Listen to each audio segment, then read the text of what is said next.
Hello साथियों, कृपया कर चैनल को सब्सक्राइब करें और लाइक करें। हमारा चैनल का लोगो आपको ऊपर इस वीडियो में दिया हुआ है और इस चैनल को सब्सक्राइब करें तथा इसको आगे अपने दोस्तों में शेयर करें और लाइक करें। धन्यवाद।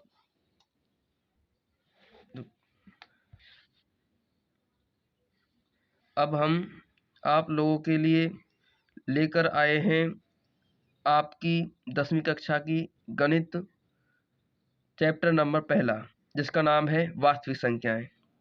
तो आज की वीडियो में हम वास्तविक संख्याओं के बारे में जानेंगे और इस चैप्टर से संबंधित कुछ मूलभूत बेसिक गणित को समझेंगे और इस आपकी प्रश्नावली 1.1 के जो उदाहरण हैं उनको आज करेंगे। आइए साथियों, वीडियो को आगे करते हैं। देखिए साथियों, जैसा कि मैं आपको पहले भी बता चुका हूं कि आपका ये चैप्टर है पहला, जिसका नाम है वास्तविक संख्याएं। साथियों, अब मैं आपको बताना चाहूँगा प्राकृत संख्या क्या होता है। प्राकृत संख्या साथियों, ये यहीं से इस गणित की इस वास्तविक संख्या जो चैप्टर है आपका, इसकी शुरुआत होती है। तो बच्चों, प्राकृत संख्या क्या होती है इसके बारे में मैं आपको बताना चाहूँगा। देखो बच्चों, जो संख्या एक से आरंभ होती हैं, अर्थात जो संख्या एक से चलती हैं और अनंत तक जाती हैं, वो संख्याएं प्राकृत संख्या कहलाती हैं। क्या कहलाती हैं बच्चों? प्राकृत संख्या कहलाती है। जैसे कि उदाहरण पे तौर पर, जैसे एक, यहाँ से ये संख्या प्रारंभ हो रही है, 1 2 3 4 5 और फिर अनंत तक जा रही है। तो ये साथियों आप लोगों की प्राकृत संख्याएं हैं। अब मैं बात करता हूँ बच्चों पूर्ण संख्याएं। पूर्ण संख्याएं बच्चों क्या होती हैं? पूर्ण संख्याएं, देखो बच्चों, यदि प्राकृत संख्याओं के परिवार में जीरो को शामिल कर दिया जाता है तो ये संख्या क्या कहलाती है साथियों? ये संख्याएं पूर्ण संख्याएं कहलाती हैं। जैसे कि बच्चों यहाँ पर हम लोगों ने जीरो को शामिल कर दिया प्राकृत संख्याओं के। देखो, ये 1 2 3 4 5 6 अनंत तक ये संख्या क्या थी? प्राकृत संख्या थी ना बच्चों। अब हमने इस परिवार में इस जीरो को शामिल कर दिया तो ये संख्या क्या बन गई? पूर्ण संख्या बन गई बच्चों। क्या बन गई? पूर्ण संख्या बन गई। ऐसे ही बच्चों अब हम आपके इस पूर्णांक के बारे में जानेंगे। पूर्णांक क्या है बच्चों? देखो बच्चों, पूर्णांक यदि पूर्ण संख्याओं के परिवार में, क्या कह रहा हूं बच्चों में, यदि पूर्ण संख्याओं के परिवार में ऋणात्मक संख्याओं को शामिल कर दिया जाता है। क्या बच्चों? यदि पूर्ण संख्याओं के परिवार में ऋणात्मक संख्याओं को शामिल कर दिया जाता है तो ये संख्याएं बच्चों पूर्णांक बन जाती हैं। क्या बन जाती हैं बच्चों? पूर्णांक बन जाती हैं। जैसे ये बच्चों, विशेषकर इनकी विशेषता बताऊं तो बच्चों ये माइनस अनंत से लेकर के प्लस अनंत तक चलने वाली ये संख्याएं होती हैं, जिन्हें हम पूर्णांक की श्रेणी में लाते हैं। क्या बच्चों आपको यहाँ तक समझ में आ गया? चलिए बच्चों, यहाँ तक समझ में आ गया तो हम इस वीडियो को आगे बढ़ाते हैं। अब देखिए बच्चों, अब हम बताते हैं आपको सम संख्या क्या होती है बच्चों। सम संख्या, विशेषकर बच्चों, सम संख्या क्या होती है? जिसमें 2 का पूरा पूरा भाग जाता है बच्चों। क्या बच्चों? जिसमें 2 का पूरा पूरा भाग जाता है वो संख्या क्या कहलाती है बच्चों? सम संख्या कहलाती है। उदाहरण के लिए बच्चों, जैसे 4 है, 6 है, 2 है, 2 4 6 8 10, ये क्या है बच्चों? ये सम संख्या है। वैसे ही यदि मैं उदाहरण लूँ बच्चों, जैसे 11, ये सम संख्या नहीं है क्योंकि इसमें 2 का पूरा पूरा भाग बच्चों नहीं जा रहा है। ऐसे ही बच्चों विषम संख्याएं क्या होती हैं इसके बारे में मैं आपको बताऊंगा। तो देखो बच्चों, विषम संख्याएं, जो संख्याएं सम नहीं है वो क्या है बच्चों? वो विषम संख्याएं कहलाएंगी। क्या कहलाएंगी बच्चों? वो संख्याएं वो विषम संख्याएं कहलाएंगी। ठीक है बच्चों, जैसे कि 11 क्या एक सम संख्या है क्योंकि इसमें 2 का पूरा पूरा भाग नहीं जा रहा है। आइए बच्चों, तो बच्चों ये 11 जो है एक विषम संख्या है क्योंकि इसमें 2 का पूरा पूरा भाग नहीं जा रहा है। ठीक इसी प्रकार बच्चों कुछ और संख्याएं संसार में देखने को मिली, जैसे कि अपरिमेय संख्याएं। ये क्या होती हैं बच्चों? जो संख्याएं p/q के रूप में नहीं लिखी जा सकती, सॉरी से बच्चों, हमने अभी परिमेय नहीं पढ़ाया है, पहले परिमेय के बारे में बताएंगे आपको। परिमेय संख्या क्या होती है बच्चों? जो संख्याएं p/q के रूप में लिखी जा सकती हैं। क्या बच्चों? जो संख्याएं p/q के रूप में लिखी जा सकती हैं, जहां q और p असहभाज्य पूर्णांक है। असहभाज्य का मतलब क्या है बच्चों? असहभाज्य का मतलब देखो बच्चों, वो ऐसा कोई गुणज नहीं होना चाहिए ऊपर नीचे, मतलब जो ये गुणनखंड है वो आपस में समान नहीं होना चाहिए एक के अलावा। जैसे कि 3 और 4 में एक ही ऐसा सार गुणनखंड है, ठीक है बच्चों, इसमें एक के अलावा कोई और गुणनखंड नहीं है। इसी प्रकार 4 और 2 में बच्चों जैसे हम काटेंगे तो ये हमारी 2/1 के रूप में बन जाएगी। फिर भी 2 और 1 में आप जानते हैं कि कोई सार गुणनखंड नहीं रहेगा, इसलिए ये क्या है? ये एक हमारी परिमेय संख्या है। इसी प्रकार एक बच्चों, क्योंकि हम इसे 1/1 के रूप में लिख सकते हैं, इसलिए ये एक परिमेय संख्या है। आशा करता हूँ बच्चों आपको यहाँ तक समझ में आ गया होगा। तो मैं आपको बताऊंगा अपरिमेय संख्या क्या होती है, जो p/q के रूप में नहीं लिखी जा सकती। क्या बच्चों? जो संख्याएं p/q के रूप में नहीं लिखी जा सकती वो क्या कहलाती हैं? वो हम लोगों की अपरिमेय संख्या कहलाएंगी। क्या कहलाएंगी साथियों? अपरिमेय संख्या कहलाएंगी। अब बच्चों ये होती कैसी हैं? विशेषकर बच्चों ये √p और √q कुछ इस प्रकार की संख्या होती है। उदाहरण के लिए जैसे √3 है, √4 है, √5 है। ये क्या है बच्चों? ये हम लोगों की अपरिमेय संख्या है। क्या है? अपरिमेय संख्या है। अब बच्चों जो चैप्टर हमारा शुरू हो रहा है, तो परिमेय और अपरिमेय संख्याएं जो होती हैं, वास्तविक संख्या हमारा चैप्टर का नाम है। तो वास्तविक संख्याएं जो हैं, इसमें विशेषकर हम परिमेय और अपरिमेय संख्याएं शामिल होती हैं। इस चैप्टर में जो आपका टॉपिक है वास्तविक संख्याएं, इसमें परिमेय और अपरिमेय संख्या साथियों देखने को हम लोगों को मिलती है साथियों, अपरिमेय संख्या साथियों। ठीक है बच्चों, यहाँ तक। चलिए बच्चों, अब हम आपके एक उदाहरण नंबर 1 को पढ़ते हैं। इसमें क्या है बच्चों? ये उदाहरण है, कह रहा है कि 4052 और 12576 का HCF यूक्लिड विभाजन एल्गोरिथम का प्रयोग कर ज्ञात। तो बच्चों अब हम आपको उदाहरण 4052 और 12576 का HCF यूक्लिड विभाजन एल्गोरिथम का प्रयोग कर ज्ञात करें। ये सवाल है आपका, कैसे होगा सब बच्चों? आइए।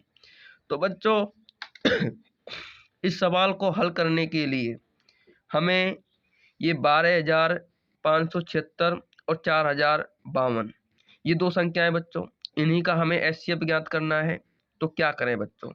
सबसे पहले बच्चों हमें इनमें बड़ी संख्या का चयन करना पड़ता है। क्या बच्चों? सबसे पहले हम लोगों को बड़ी संख्या का चयन करना पड़ता है। अब देखो बच्चों, यहाँ पर 12576 ये संख्या बड़ी है 4052 से। ये बच्चों जो ये एरो है, ये आपका बड़े का चिन्ह है। किसका है बच्चों? बड़े का चिन्ह है। तो बच्चों 12576 क्या है बच्चों? 12576 संख्या बड़ी है 4052 से बच्चों। तो अब हम इस 12576 को भाज्य मानते हुए, 4052 को भाजक मानते हुए भाजक का भाज्य में भाग देंगे। क्या बच्चों? भाजक का भाज्य में भाग देंगे। तो 12576 ये भाज्य के रूप में आ जाएगा, 4052 ये भाजक के रूप में और 3 भागफल के रूप में, और जो ये 420 शेषफल बच जाएगा बच्चों। क्या बच्चों? शेषफल। उसी प्रकार जैसे भाज्य, भाजक गुना भागफल प्लस शेषफल ये होता है ना बच्चों, तो ऐसे बच्चों। अब बच्चों यहाँ पर शेषफल 0 नहीं हुआ है। जब तक बच्चों शेषफल 0 नहीं होगा तब तक हम इस विधि को आगे तक करते जाएंगे चरणवाइज।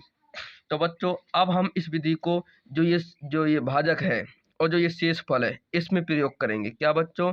इस नए भाजक और शेषफल में। तो अब ये दो संख्या प्राप्त कर ली बच्चों। तो 4052 और 420 में कौन सी बड़ी बच्चों? 4052 बड़ी है। क्या बच्चों?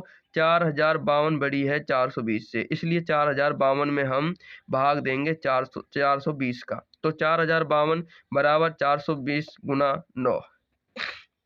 तो बच्चों तो यहाँ पर शेषफल 272 बच जाएगा। अब देखो बच्चों, यहाँ पर भी शेषफल शून्य नहीं है, इसलिए इस विधि को हम क्या करेंगे बच्चों, आगे और करते रहेंगे। अब देखो बच्चों, आपका चरण तीसरा शुरू हो जाएगा। अब फिर ये क्या बन जाएगा, ये भाज्य बन जाएगा और ये भाजक बन जाएगा। जो छोटा रहता है ना वो रहता है भाजक। तो 420 और 272, 420 बड़ा है 272 से, तो 420 में हम भाग देंगे 272 का, तो 272 भाजक बन जाएगा, एक भागफल, 148 शेषफल। इसी प्रकार शेषफल बच्चों यहाँ पर शून्य नहीं हुआ है, इसलिए इस विधि को फिर इसे भाज्य मानेंगे और ये इसे भाजक मानेंगे। इस विधि को और आगे हम हल करते रहेंगे बच्चों। चलिए बच्चों और विधि को आगे करते हैं। चरण नंबर 4 बच्चों। अब 272 और 148 में इस यूक्लिड विभाजन एल्गोरिथम का बच्चों प्रयोग करेंगे। क्योंकि 272 बड़ा है 148 से, इसलिए 272 बराबर है 148 गुना 1 प्लस 124। क्योंकि बच्चों 124 क्या आया, शेषफल आया। अब भी बच्चों देखो यहाँ पर शेषफल शून्य नहीं हुआ है, इसलिए इस विधि को हम आगे करते रहेंगे। अब देखो बच्चों, अब हमारा चरण 4 था, अब हमारा चरण शुरू होगा 5 में। तो बच्चों अब हमने शुरू कर दिया आपका चरण नंबर 5 बच्चों। इसमें क्या है कि 148 और 124 हमने वो संख्याएं सुननी है बच्चों। इसमें 148 क्या है बच्चों, ये बड़ी है 124 से, इसलिए 148 को हम भाज्य मानेंगे और 124 को भाजक। 148 बराबर गुना 124 गुना 1 करेंगे बच्चों, क्योंकि 124 भाजक है और ये 148 भाज्य है। जब भाजक का भागफल भाज्य में भाग दिया तो हमें क्या आया बच्चों, एक भागफल आया, 24 शेषफल आया। अब भी बच्चों गौर फरमाए तो यहाँ पर शेष जो है वो बराबर नहीं है 0 के, इसलिए सवाल को हम आगे और इन 124 और 24 में नियम इस विधि को लगाएंगे बच्चों। देखो बच्चों, 124 बड़ी है 24 से, इसलिए 24 का भाग देना पड़ेगा 124 में बच्चों। तो 124 भाज्य है, 24 भाजक है, और 24 का जब हमने भाज्य में भाग दिया तो भागफल 5 आया, शेषफल 4 आया। अभी देखो बच्चों शेषफल 0 नहीं हुआ है। क्या बच्चों, अभी भी शेषफल 0 नहीं हुआ है, इसलिए इस विधि को हम आगे तक करते रहेंगे। तो अब 24 और 4 में इस विधि को लगाएंगे। विशेषकर बच्चों हमारा ये विधि भाजक और शेषफल में ये विधि लगती है। तो देखो बच्चों 24 क्या है बच्चों, 24 जो है बच्चों, 24 बच्चों यहाँ पर भाज्य और 4 क्या हो गया, भाजक। तो 24 में अब हम भाग देंगे 4 का बच्चों, किसका बच्चों, 4 का भाग देंगे। तो 24 भाज्य है, 4 का भाग दिया, भागफल शेष 6 आ गया, शेषफल 0। अब देखो बच्चों यहाँ पर शेषफल 0 आ गया है। क्या बच्चों, शेषफल 0 आ गया है। शेषफल 0 आ गया तो बच्चों जो इसका लास्ट में जो भाजक निकलता है, जैसे यहाँ पर भाजक क्या है, 4 है, तो ये भाजक जो 4 है यही क्या होगा, हमारा एचसीएफ होगा। तो एचसीएफ हमारा क्या आ गया बच्चों, 4 आ गया।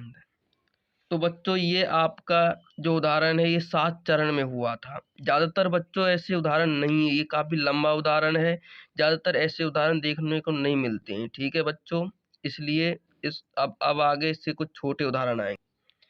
अब देखो बच्चों आपका उदाहरण शुरू हो रहा है 2। उदाहरण 2 क्या है बच्चों, इसमें क्या कह रहा है कि दर्शाइए कि प्रत्येक धनात्मक संपूर्णांक 2q के रूप का होता है तथा प्रत्येक धनात्मक विषम पूर्णांक 2q प्लस 1 के रूप का होता है, जहाँ q क्या है बच्चों, कोई पूर्णांक है। क्या है बच्चों, q कोई क्या है, पूर्णांक है। तो बच्चों देखो हल क्या है बच्चों, हल तो बच्चों देखो सबसे पहले अब हम धनात्मक पूर्णांक सिद्ध करना है, तो हम इसे a को क्या मानेंगे, a को धनात्मक पूर्णांक मानेंगे बच्चों। क्या मानेंगे, a को धनात्मक पूर्णांक बनाएंगे। तो इसमें हमें यूक्लिड विभाजन विधि लगानी है। क्या करना है बच्चों, इसमें हमें यूक्लिड विभाजन का प्रयोग करना है बच्चों। पहली बात बच्चों मैं तुम्हें यूक्लिड विभाजन का याद दिलाना चाहता हूँ। तो बच्चों यूक्लिड विभाजन एल्गोरिथम विधि क्या है, देखो बच्चों जब हम किसी भाज्य में भाजक का भागफल देखते हैं तो ये भाज्य होता है बच्चों, क्या होता है, भाज्य होता है। क्या होता है बच्चों, भाज्य होता है। ये b क्या होगा बच्चों, भाजक होगा, और q क्या होगा बच्चों, q हमारा भागफल होगा। क्या होगा बच्चों? भागफल होगा। और स्मॉल r क्या होगा बच्चों? शेषफल होगा। और अब आप जानते हो, अब देखो बच्चों, किसी भी भाग में आप देखोगे कि शेषफल जो है अर्थात स्मॉल r जो है वो हमेशा 0 से बड़ा होगा। क्या होगा बच्चों? 0।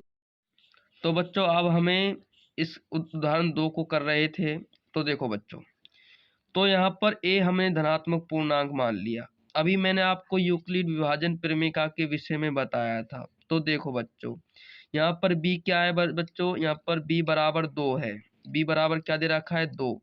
तो ये q, और q हमेशा क्या होता है बच्चों? q क्या होता है यूक्लिड विभाजन प्रमेय में? भागफल होता है। क्या होता है बच्चों? भागफल होता है। और भागफल जो है वो हमेशा 0 से बड़ा और 0 के बराबर ही होता है। तो बच्चों इस दो जो इसमें 2q प्लस 1 दे रखा है बच्चों, इसकी तुलना जब हम इस यूक्लिड विभाजन प्रमेय से करते हैं, क्या बच्चों? यूक्लिड विभाजन प्रमेय से करते हैं, तो हमें r का मान जो है बच्चों, क्या बच्चों? स्मॉल r का जो मान है वो 0,1 प्राप्त होता है। क्योंकि बच्चों जो r है वो हमेशा भाजक से छोटा रहता है। क्या होता है बच्चों? भाजक यहाँ पर 2 है ना, तो भाजक से छोटा रहता है और 0 से हमेशा बड़ा एवं बराबर रहेगा। यही बच्चों यूक्लिड विभाजन प्रमेय का थी, मैंने आपको बताया है। अब देखो बच्चों क्या है बच्चों, यहाँ पर a बराबर 2q प्लस 1 लिख सकता हूँ बच्चों, क्योंकि यूक्लिड विभाजन प्रमेय का ऐसे यूज होगा बच्चों। अब देखो बच्चों, दो क्यों एक संपूर्णांक है? क्यों है बच्चों? क्योंकि ये एक 2 का गुणज है बच्चों। क्या है बच्चों? 2 का एक गुणज है। क्या है बच्चों? 2 का एक गुणज है।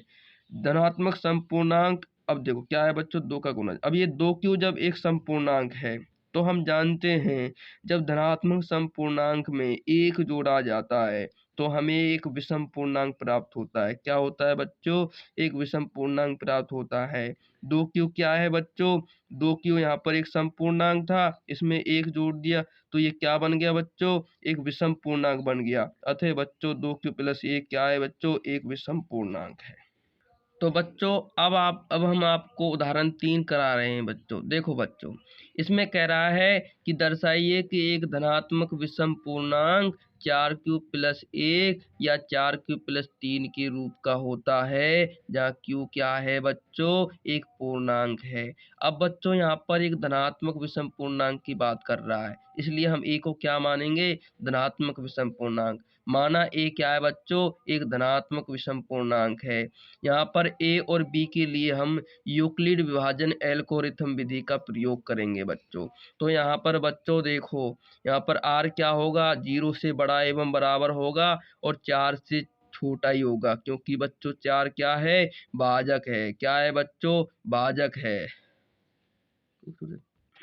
अब देखो बच्चों, यहाँ यहाँ पर r क्या प्राप्त, अब देखो बच्चों यहाँ पर r क्या हो गया? r हमारा 0,1,2,3 निकल कर आ सकता है, यही आएगा ना बच्चों। तो यहाँ पर a बराबर हमें क्या प्राप्त हो जाएगा बच्चों? तो हमें a बराबर 4q, 4q plus 1, 4q plus 2, 4q plus 3 प्राप्त हो जाएगा, जहाँ q क्या है बच्चों? भागफल है। क्या है बच्चों? भागफल है। क्या है बच्चों? भागफल है। अब देखो बच्चों चूंकि a एक विषम पूर्णांक है। क्या है बच्चों? a एक विषम पूर्णांक है, परंतु 4q और 4q प्लस 2 से विभाज्य है, अतः ये संपूर्णांक है। अतः कोई भी धनात्मक विषम पूर्णांक जो बच्चे हैं बच्चों, 4q प्लस 1 हो या फिर 4q प्लस 3, ये क्या है बच्चों? 4q प्लस 3 के रूप का हो सकता है विषम पूर्णांक। तो बच्चों अब उदाहरण हम आपको 4 कराते हैं बच्चों। उदाहरण 4 क्या है बच्चों? देखो बच्चों उदाहरण 4 क्या कहता है। अब देखो बच्चों, इसमें एक ट्रिक लगती है बच्चों। यदि हम बच्चों न्यूनतम स्थान को ज्ञात करें या फिर समान स्थान को ज्ञात करें, तो हमें एचसीएफ ज्ञात करना पड़ता है। क्या ज्ञात करना पड़ता है बच्चों? एचसीएफ ज्ञात करना पड़ता है। उदाहरण 4 क्या कह रहा है बच्चों? देखो बच्चों, एक मिठाई विक्रेता के पास 420 काजू की बर्फियां हैं। कितनी हैं बच्चों? 420 और 130 बादाम की बर्फियां हैं। वे इनकी ऐसी ढेरियां बनाना चाहती है कि प्रत्येक ढेरी में बर्फियों की संख्या समान रहे तथा ये ढेरियां बर्फी की परात में न्यूनतम स्थान गिरे। अब देखो बच्चों, यहाँ पर न्यूनतम स्थान की बात कर रहा है। क्या बच्चों? न्यूनतम स्थान। और न्यूनतम स्थान के लिए हम क्या ज्ञात करते हैं? HCF। क्या ज्ञात करते हैं बच्चों? HCF। इस काम के लिए प्रत्येक ढेरी में कितनी बर्फियां रखी जा सकती हैं? क्या बच्चों? बर्फियां रखी जा सकती हैं। अब देखो बच्चों, क्योंकि न्यूनतम ढेरी में अधिकतम बर्फियों के लिए हमें HCF ज्ञात करना पड़ेगा, क्योंकि न्यूनतम स्थान बच्चों कब आएगा? तभी आएगा जब हम बर्फियों की अधिकतम संख्या ज्ञात करेंगे। और अधिकतम संख्या या समान संख्या के लिए बच्चों हम क्या ज्ञात करते हैं? HCF ज्ञात करना पड़ेगा बच्चों। अब देखो बच्चों, क्योंकि बच्चों यहाँ पर 420 और 130 इन्हीं के बीच हमें बच्चों HCF ज्ञात करना पड़ेगा, क्योंकि यही हमें वो संख्या दे रखे हैं बच्चों। ठीक है बच्चों। अब देखो बच्चों, क्योंकि यहाँ पर 420 बड़ी है 130 से। क्या बच्चों? 420 बड़ा है 130 से, तो 420 में बच्चों हम भाग देंगे 130 का। यूक्लिड विभाजन प्रमेय का बच्चों हम प्रयोग कर रहे हैं।